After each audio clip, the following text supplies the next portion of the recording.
You're welcome back. You're still watching Enterprise Morning on Enterprise TV this Monday morning. Now to our main conversation segment. Choma. Yes, bandits have abducted 2 journalists reporting for The Nation and Blueprint newspaper in Kaduna State, Nigeria. That's right. The bandits in the large numbers last Saturday night stormed Dan Honu community in the Millennium City of Chekun, local government area of the state, and kidnapped many persons. And that's very true. The reporters Alhaji Abdul Ghaffar Allah Balewe and Abdurrahman Audu, respectively, were kidnapped alongside their wives and children. A family member of one of the victims, Taufik Olayemi, who confirmed the incident, said the bandits stormed the community at about 10:30 p.m. on Saturday night and started shooting sporadically before carrying out the kidnap. Very true. He further stated that at the time Alhaji Allah Balewe, his wife and 2 of his children were kidnapped simultaneously. Alhaji Audu and his wife were also kidnapped, leaving behind their sick daughter. Wow, pathetic there. During the over 1 hour operation, the bandits shattered doors, windows, and removed burglaries of the victims after scaling the fence to carry out the heinous crimes, after which the local vigilantes arrived at the scene of the sad incident, but it was too late. Gentlemen, thanks for staying back with us in the studio by Barrister Tunji Abdulhamid and Mr. Sheson Okwande. Thank you very much for still. Thank you. Yes, it would seem like we're back in the dark days of the Abacha junta when journalists would disappear randomly and so on. Now, since President Bola Tinubu came into office, we've had just a post-style abduction of journalists by state agents. It is curious enough that since Saturday when this happened, no group, not the ISWAP, not the Boko Haram, nobody has come out to say they're responsible for the kidnap. But I mean, we won't be surprised if whatever followed. But what thought came to your mind first when you heard that journalists and their families had been taken? For me, I don't think expecting ISWAP and the main major bandit group to claim ownership is that we are deceiving ourselves. There are more sections, there are more other groups that their names are not known to us in their own small ways, because we have actually opened up that business of banditry, you know, in such a way that everybody can venture into it. That's where I perceived it. I'm sure you heard about the story that happened in Lagos, at Ladipo, where certain set of people, you know, I don't know how to place this thing when you say bandits, kidnappers, you know, this set of people terrorizing our environment. I think we just make use of, they are kidnappers who have come to take those people and ask for ransom in such a way to release them back. When you don't give it, they kill you. That was actually, you know, diffused in Lagos here was because there was intelligence gathering. And where I always blame this thing too is that because when these actions happen, most of the time we don't actually pick anyone to punish them. People will always say, why? I said, because even in religious manner, they will tell you that for every sin you committed, there are punishment for it. So when people commit certain atrocity as a nation, and as stated in the law, which I believe that the barrister will put more light on it, there are consequences for some of those things. But situation where people that are supposed, who are killed by the sword, are supposed to be attacked by the sword, that's an area where the legal luminary will tell you that no, we don't handle that because this is democracy. Is that when they kill by the sword and you confirm, rather than reintegrating them, what I've seen is that they are the same set of people who gives information because they've been part of the system. They know the operation. They even go as far as recruiting people to work for their principals, hiding under the pretense that no, we've submitted our arms and we are moving on. For me, people might say maybe you are referring it to during the time of Abacha where they are picking up the no. This one they don't even look at your face. They go about. They have specific set of people that are their informant to tell you that this man is big enough. If you pick him up, even if he doesn't have the money, he has a good network base that can provide those ransom that you'll be asking for. And it's because most of the time when we get hold of those people, we do not do anything about them. When I say do anything, people say, let's take them to the court. For me, what is obtainable in those Asia, even people will say they don't practice democracy, is what I think we should do. Because if in the process of hunting after them and there is an exchange of gun between the two forces, like we do see when the security agencies swing into action and they have the cause to die, you don't ask them to come to the court or you want to bring the dead man to court. He's gone, it's gone. So it's assumed that you are caught and you are seen in the act or at the periphery of the area, whether you are the informant or you are the main actor. As we are getting hold of you, we don't need word from you, because most of the time summary execution, just execute, because most of the time continue, sir. Because most of the time yes, you discover that innocent people are being killed. This security agency that still their life are being killed innocently. But I know we always refer to that this is democracy. They must go through the court of law. Even when people that are killing us economically go through the court of law and they come out without any acquisition on them or even we jailing them. So what becomes of it? Those that are actually doing kidnapping. It is very obvious that Mr. Okonjo wasn't speaking for you, Barrister Tunji. No, not really. I agree with some of the things he said, and I have my observation on some of the things he said. I agree with that. Look, lack of punishment for people who have been committing crime is one of the major reasons why we are where we are today. When you pamper people who have committed crime, when people commit crime and you give them you consider amnesty for them, you consider pardon for them, you consider political this political resolution for them and to resolve the issue, you are encouraging criminality. When you say you commit crime, let him face the law, and if the law now say it's not guilty, let him go. I understand what he's trying to say, that look, we should adopt those Asian pattern. If Nigeria is not Asian, if you want to adopt that pattern, you kill so many innocent people in Nigeria. I know people who have not committed any crime, who are just picked up on the road by the police, and they are still in custody to date. And they will be alleged of serious offenses. So it's not as if I have any sympathy for anybody who commits crime, but our system is not. Our system is not. Even in the military administration that you talk about, the one you talk so say not only in democracy, even in the military administration, they will give you fair hearing. They will ask you questions to come out. But the problem is that in our own system here, those who are supposed to work and do diligent investigation and prosecution will not do it. And sometimes they say, let's look where they use political sentiment and political discussion to sort it out.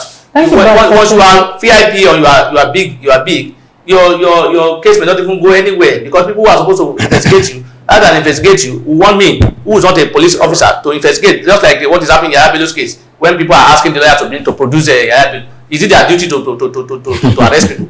Barrister Tunji, but looking at this particular case of two journalists being involved with their family and with their family, a lot of Nigerians believe that it is not just ordinary kidnapping case we've been having where they just abduct families. They believe there is something behind the abduction of these two particular journalists, because it happened on the same day, and looking at the way they had to break their house, like enforce or just force themselves in. It was an invasion. It was an invasion. Do you think that's an assumption as far as I'm concerned. It's not an assumption. The fact that they are journalists does not mean we should suspect that it's not kidnappers or they are not. I know where you're going. You are trying to insinuate that probably it's a government agency, or maybe probably they have done something against the government, or probably they have, or maybe they have a particular information that they want to. It could be. That's one of the permutations that we're trying. But until otherwise that is proven, what we have been told now is that the kidnappers, and no kidnapper will come and invade your house or whatever without any force. They will apply force. So the fact that they apply force is not an excuse to say probably they are not a real kidnapper. No kidnapper will come jejely and say, oh yeah, come. They will apply force, and that force will be what they will use. So for me, the fact that they are journalists does not mean it's a target on the journalists until otherwise proven by evidence. Yes, but as it is today now, what is that has been happening to other ordinary Nigerians. So many people are being kidnapped. In Abuja, that was so many people are being kidnapped. They recently, or a few months ago, people from my state were kidnapped. Those are the popular one. And aside from that one, recently there are another one that has happened because it's not popular, people don't know. So there are so many kidnappings going on almost every day. Yes, of course. It's almost a daily basis. I do agree with you. Because these ones are journalists and because they are popular, it becomes an issue. I'm not saying it should not be a headline. Yes. But what I'm saying is that we should not just narrow it down and say journalists. But If we are doing that, we are doing harm to ourselves. And we'll be attacked and say because the journalist. That's why we are discussing this. We are saying this. No, it may not be so necessarily. I mean, we've seen bigger kidnappings. For example, the Kaduna Abuja train kidnap. Okay, it was random. So whatever whatever the kidnappers found on the train was what they took as war booty, to put it that way. It could have been doctors, pilots, just anybody. But what we're saying is that to help investigation, for example, there has got to be some healthy assumptions. If you're a policeman, if you're a lawyer who was investigating this kidnap, we cannot separate the possibilities and dangers that come with our profession from the likelihood of what would have. I agree with you. Yes, and so it's a possibility. Yes, on that premise, and we can't be too quick to wish the way, especially because this is like day 4 or the 3 of the kidnap. I'm not wishing it away. I'm saying we should not narrow it down. Yes, we can't. Otherwise we'll be doing ourselves. Yes, but you agree that it's got to be on the table, because if it was doctor that they kidnapped, we could have said maybe they took them into the bush to go and treat their whatever the case may be. But in this case, the Nation and Blueprint are two leading. As a matter of fact, if I'm not mistaken, I think the Blueprint is the paper that is purportedly linked to the Minister of Information, and the Nation linked to Mr. President. So we're trying to get a picture of why Kaduna, why these journalists, why these media houses, and why what looks like a silence. All of a sudden, some silence on where? Silence. Okay, so those major actors taking. No, those have been kidnapped before now. Have you been hearing anything from anybody except from sympathizing with the family? And when it becomes those are not coming immediate. It will become after an issue. That's why you see government being involved. They will, no, except it's popular. If it's not popular or people are not those problematic or they are not like don't see anything. Look, don't forget in the case of the other journalists, after they are taking them 5, they release one of the children and they get living with the family and say you could go back. We don't know why they even had to let them go. So, but sir, please hold on. And then the fact that it wasn't police that came to the scene, or it was vigilantes that came. I'm asking. Millennium City in Chikun has been in the news for a long time. Some of us have come to a lot of towns in the north that we probably wouldn't have known if not for Boko Haram and so on. Police didn't even arrive. It was Vietnam that came to the place. What is really the issue? That is normal now.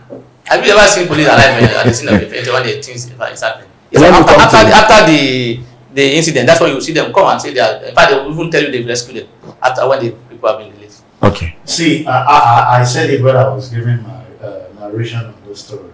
There are a lot of other groups that are small in their own basin that have actually moved into localities because they have seen this venture to be more. And those ones, you don't expect them. We don't even know them to come and open up and say we are taking responsibility. And that's why I will tell you, the one that happened in Abuja, the one that was fueled in Lagos, even the so-called Kaduna, like he said, there are so many small ones that you're not hearing about, that people will just mistook their identity, kidnap them. After a while, they discover that it's not even our main target. They will kill them. I don't have been a hotbed. As a matter of fact, there was a judge that was kidnapped along with our 4 children. There was a doctor that was kidnapped too in Kaduna 2 weeks ago. So Kaduna is an hot place that has actually been. So that's why I would support what Barrister Tuki has said, that we can't narrow it to the journalists. Okay. It might just be that a certain set of people feel. What if you are thinking, we can think this other way around, to say possibly they have information that they have some funds, not only information that has actually been given to them, and they want to go and take their own fair share of it. We can look from that perspective too. But the major thing we say, and that's why they will tell you these days, that try as much as possible to play low key as an individual, even in your choosing career, your profession, and the likes, because several people read so many meaning to what you're doing. People just look at you and say, he's even dressing nice. He must have more than enough. Or he's here. When you pick him, there are certain set of people that will respond to some of those things. So I don't want to look that perspective like Barrister Tuki said. But every Nigerian matters. government should, in fact, it is in Kaduna State, I know they have commissioner for security. Internal security, yes. Internal security. But have we seen any, I keep asking, how many times have we heard of any of these corporates being brought to justice, even if they are not going to go the route of capital punishment, I would say, that you see them that these ones are under our custody. We've had instances where people accuse law enforcement agency of exchanging personality, even when they are under their custody. We've seen some that happen even in the Southwest here. Somebody under the custody of the security agency escaping, and they have to declare him wanted. And you ask yourself, is that our security that porous, where people just live on and out? So I don't want us to attack someone to say because they are journalists. No, they are Nigerians, and as we speak, in fact, the government needs to do something, because kidnapping, heard about what happened on the island with the managing director of is it Fuani, or this particular area? Yes, Fuani. The Fuani brothers. The police said, leave us alone. Don't. That's what the family said. Leave police. Just stay out of it. Handle it and so. But that's kidnapping. So that became a subject of discussion, because we know Fuani people are actually high up there, one of the big guys in the business world. But what happens to those other people that you don't even have idea of who they are? Yeah. They pick them up, and the next thing they just, park them on the road, take them, whip them away, and you are not hearing anything. When they get them, we've heard instances, they'll say, it's even an empty whatever. Rather than them releasing them back, they kill them, and the next thing is that you are not seeing that person again. Anymore. Government just need to do something, because we keep saying it, a secured and protected environment is an environment that can prosper. And this is already filtering into localities where people now see kidnapping as a cash cow to actually get richer, rather than because they know nobody will. First, we tell you that if you're able to get it, they pick you up. You can always settle out and then make your ways out. These are areas that government needs to address in such a way that we can be better off. Nobody is protected. See everybody going out now with armed police. But how many can my friend, can you afford when we all pay taxes? And one of the responsibilities of the government is to provide security. Even if you can't go to the welfare, let's provide security, then we can all go out and make sure that we seek that, that is good for us, to make life more meaningful. But when the insecurity, prevails all around, there is no how you can move anywhere to see how you can give the best that is expected of you. Thank you. Barrister Tunji, can we get your parting shot? Like, can you just put up something to... Yes, I just want to clear that I'm not wishing away the possibility of what's it called, being arrested or being taken away because they are journalists or because they have one information or the other. I'm not wishing that away. But I'm just trying to say that, look, for us to get good results, we must not narrow down our thinking to that line. We must look at it as there is insecurity in the land, and then we need to fight that insecurity. The government needs to do more. And then the government needs to protect its citizens, just like you said. That is their major responsibility under the Constitution, Section 14 of 2B. We've been quoting this every day. Those who are not lawyers are with of it. They know that the welfare and particularly my friend, Efan Ofeli, he can stay in the world every day. So, you see, security and welfare is the primary purpose of a government, and they must do that. So, the government has failed in this responsibility. And then we need to hold government to account to ensure that, look, we have security. Whether it's been what's it called, insinuated by certain from certain quarter, or is a real criminal act, they need to fight it. And like I said, we'll just be beating ourselves. We need to apply proper punishment for crime in this country. Otherwise, we won't get good results. Choma. This is unbelievable to think that in Nigeria of 2024 we're grappling with the very basics and fundamentals of state building and nationhood. Sure.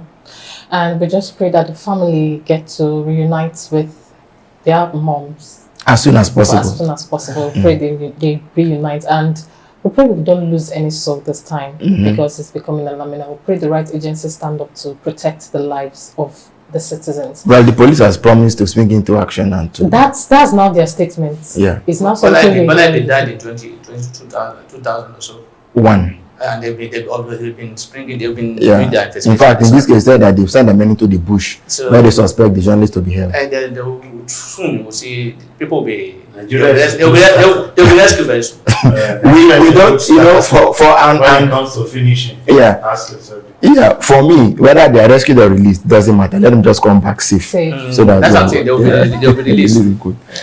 Okay, we hope you picked up one or two from today's program. At this point, we want to say a very big thank you to Barrister Tunji Abdulhamid and Sheson Okwade. Thank you for joining us on today's section. Always Thank a you. pleasure to start. Yeah. And hope to see more of you, Mr. Kwade, going forward. Yeah, Okay, thank don't you. forget to subscribe and follow us on all our social media platforms. Visit our website at www.enterprisetv7.com. I am Choma Okoye. And I'm Cyril Abaku. Thanks for being here. Yeah, thank you. Bye for now.